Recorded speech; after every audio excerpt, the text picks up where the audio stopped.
संक्षिप्त महाभारत के आश्रमेधिक पर्व में बीज और योनि की शुद्धि तथा गायत्री जप और ब्राह्मणों की महिमा का वर्णन वैशंपायन जी कहते हैं, राजन, इस प्रकार सात्विक, राजस और तामस दान, उसकी भिन्न भिन्न गति और पृथक पृथक फल का वर्णन सुनकर धर्मपरायण युधिष्ठिर का चित्त बहुत प्रसन्न हुआ।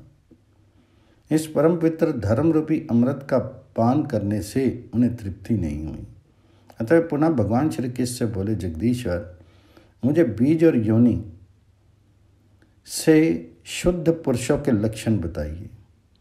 बीज दोष से कैसे मनुष्य उत्पन्न होते हैं, इसे बताने के साथ ही ब्राह्मणों के उत्तम, मध्यम आदि विशेष भेद और उनके गुण दोषों का भी विवेचन कीजिए। मैं आपका भक्त हूँ, इसलिए मेरी पूछी हुई सारी बातें बताने की कृपा कीजिए। तब भगवान जी ने कहा, राजन, बीज और योनि की शुद्धि अशुद्धि का यथावत वर्णन सुनो।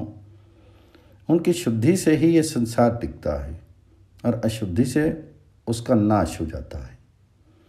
जो ब्राह्मण ब्रह्मचर्य का विधिवत पालन करता है, जिसका व्रत कभी खंडित नहीं होता, उसको शुद्ध बीज समझना चाहिए।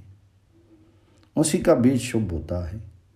इसी प्रकार जो कन्या पिता और माता की दृष्टि से उत्तम कुल में उत्पन्न हो, जिसकी योनि दूषित ना हुई हो और ब्रह्म आदि उत्तम विवाहों की विधि से व्याई गई हो, वह उत्तम मानी गई है। उसी की योनि श्रेष्ठ है। जो स्त्री मन, वाणी और क्रिया से पर पुरुष के साथ संग करती है, उसकी योनि गर्भाधान के योग्य नहीं होती।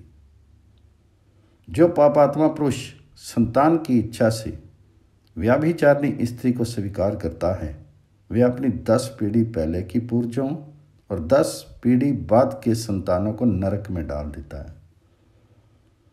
जो मूर्ख मोहवश दूषित योनि में तेज की स्थापना करता है, उसके तेज से उत्पन्न हुआ ब्राह्मण 6 अंगों का विद्वान ही क्यों ना हो, साधु पुरुषों को उचित है कि उसका चंडाल के समान बहिष्कार कर दें। जो स्त्री मन, वाणी और क्रिया से व्यभिचार करती है, उसका कुल घात नहीं समझना चाहिए। उसके पेट से पैदा हुआ बालक चंडाल के समान होता है। दूषित योनि से उत्पन्न हुए मनुष्य यज्ञ, दान, भोजन, वार्तालाप, शयन और संबंध आदि में सम्मिलित करने योग्य नहीं होते। बिना व्यायी कन्या से उत्पन्न, विवाह के समय गर्भवती कन्या से उत्पन्न, पति की जीवित अवस्था में व्यभिचार से उत्पन्न, पति के मर जाने पर परपुरुष से उत्पन्न, सन्यासी के तेज से उत्पन्न तथा पतित मनुष्य से उत्पन्न, ये 6 प्रकार के ब्राह्मण चंडाल होते हैं। इनको चंडाल से भी नीच समझना चाहिए। जो जहाँ तहाँ जिस किसी स्त्री से तथा शूद्र जाति की स्त्री से भी संग कर लेता है, वह पापात्मा शिक्षाचारी कहलाता है। उसका बीज शुभ होता है। उसका अशुद्ध बीज किसी शुद्ध योनि वाली स्त्री के योग्य नहीं होता। उसके संपर्क से कुत्ते के चाटे हुए हविष्य की तरह शुद्ध योनि भी दूषित हो जाती है। ब्राह्मण का तेज जब शूद्रा स्त्री के योनि में पड़ता है तो हाहाकार कर उठता है और दुखी होकर कहता है कि हाय, मैं विष्टा के गड्ढे में पड़ गया। मुझे इस अधोगति में डालने वाला ये काम मोहित पापात्मा स्वयं भी शीघ्र ही अधोगति को प्राप्त हो। इस तरह शाप देकर वह तेज गिरता है। तेज को आत्मा बताया गया है। ये सबसे श्रेष्ठ देवता है, इसलिए सब प्रकार का प्रयत्न करके अपने तेज की रक्षा करनी चाहिए। मनुष्य ब्रह्मचर्य के पालन से आयु, तेज, बल, वीर्य, बुद्धि, लक्ष्मी, महान यश, पुण्य और मेरे प्रेम को प्राप्त करता है। जो गृहस्थ आश्रम में स्थित होकर अखंड ब्रह्मचर्य का पालन करते हुए पंचयज्ञ के अनुष्ठानों में तत्पर रहते हैं, वे पृथ्वी तल पर धर्म की स्थापना करते हैं।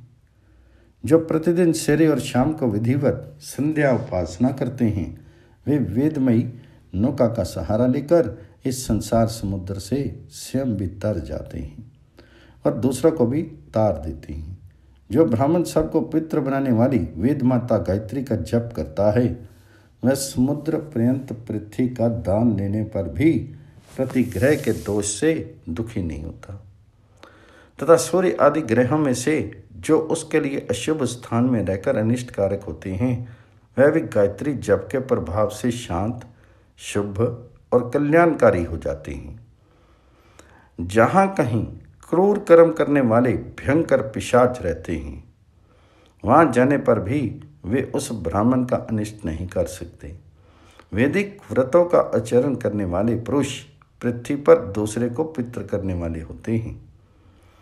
प्रजापति मनु का कहना है कि शील, स्वाध्याय, दान, शौच, कोमलता और सरलता ये सद्गुण ब्राह्मण के लिए वेद से भी बढ़ के हैं।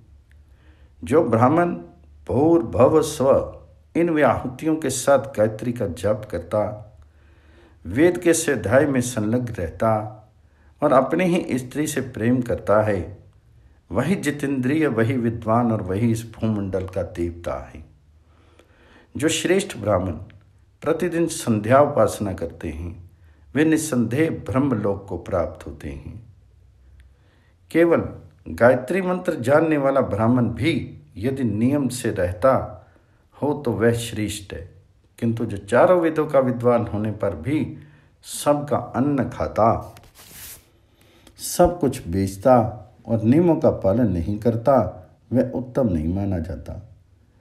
पूर्व काल में देवता और ऋषियों ने ब्रह्मा जी के सामने गायत्री मंत्र चारों वेदों को तराजू पर रखकर तोला। उस समय गायत्री का पलड़ा ही चारों वेदों से भारी साबित हुआ।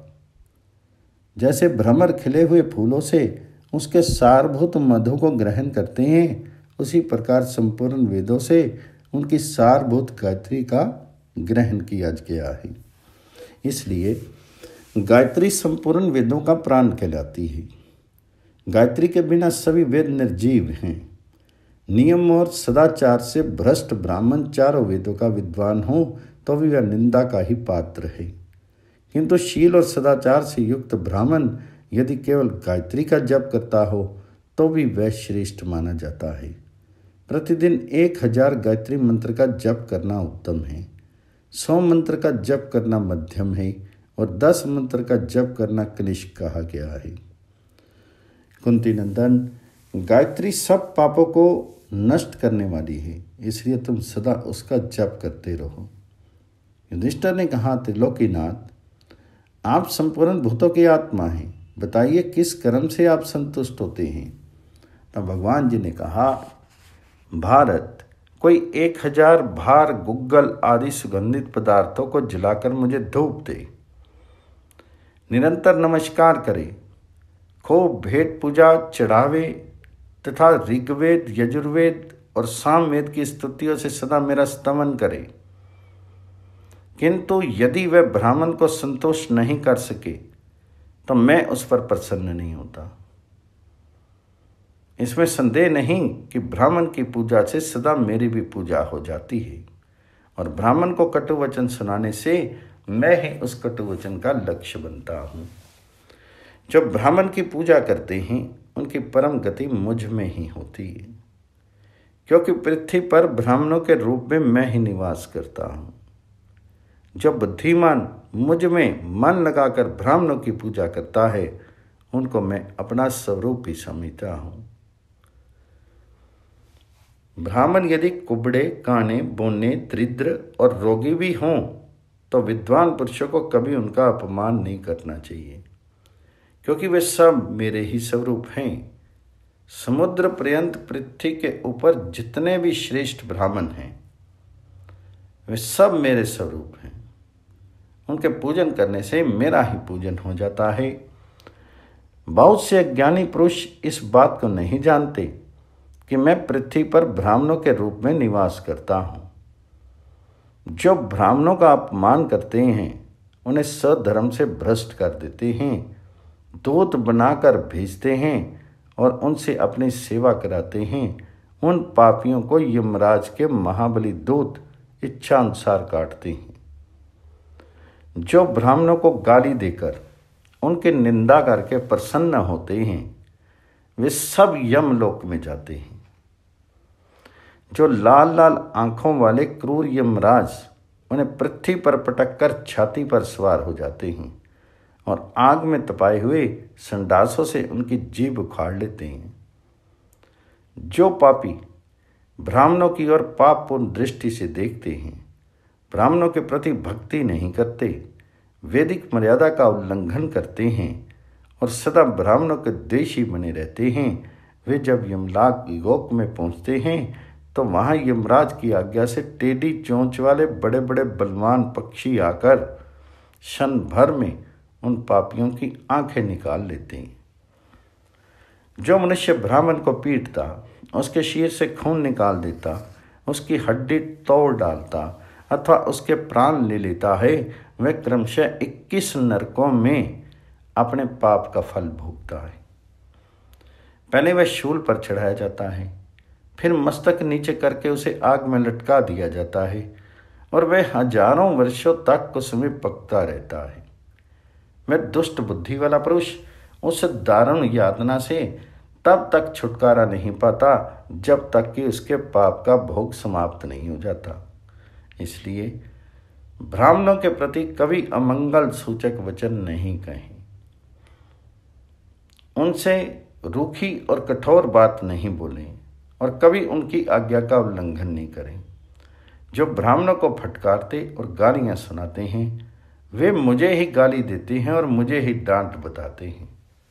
जो चंदन, धूप और दीप आदि के द्वारा मेरी काष्ठमयी प्रतिमा का पूजन करता है, उसके द्वारा मेरी भली भांति पूजा नहीं होती, किंतु ब्राह्मण के पूजन से मेरी यथावत पूजा हो जाती है।